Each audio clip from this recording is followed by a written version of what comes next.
Eternal embers. The last 5 years had been a relentless nightmare for Charles. It began with the sudden death of his wife, Margaret, in a car accident. Her ghostly whispers haunted his dreams, her voice echoing through the empty halls of their home. Then came the fire that consumed his childhood home, leaving only charred remnants and the faint smell of smoke that clung to his clothes no matter how much he washed them. After that, the horrors escalated. He moved to a small, secluded cabin in the woods, hoping for peace. But peace was a luxury Charles would never know. Strange noises echoed through the trees at night.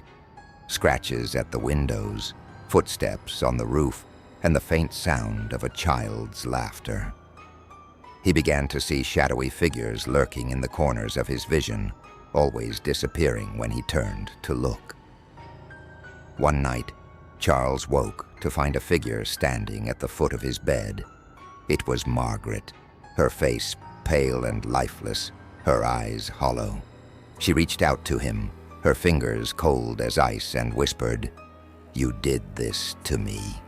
He screamed, and she vanished, leaving only the faint scent of her perfume lingering in the air. The encounters grew more frequent, more violent.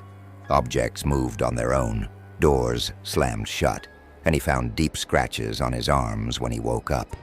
He tried to leave the cabin, but his car wouldn't start, and the phone lines were always dead. He was trapped, a prisoner in his own personal hell. One stormy night, Charles heard a knock at the door. He opened it to find a young girl, drenched and shivering. She looked up at him with wide, terrified eyes and said, "Please help me. He's coming." Charles brought her inside, but as he turned to close the door, he saw a tall, shadowy figure standing in the rain, watching them. The girl clung to Charles, her grip unnaturally strong. "You can't escape him," she whispered. "He's been waiting for you." Suddenly the lights went out, and the cabin was plunged into darkness. Charles felt a cold hand wrap around his throat, and the girl's voice echoed in his ears, "You should have died in the fire." As he struggled to breathe, Charles realized the truth.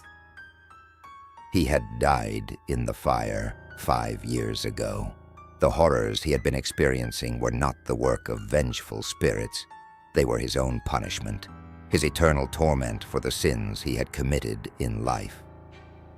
The shadowy figure stepped forward, its face a twisted reflection of his own, and whispered, "Welcome home." Charles screamed, but no sound came out. The darkness swallowed him whole, and the cabin fell silent once more.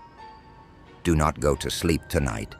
Subscribe if you dare to watch more dark chills.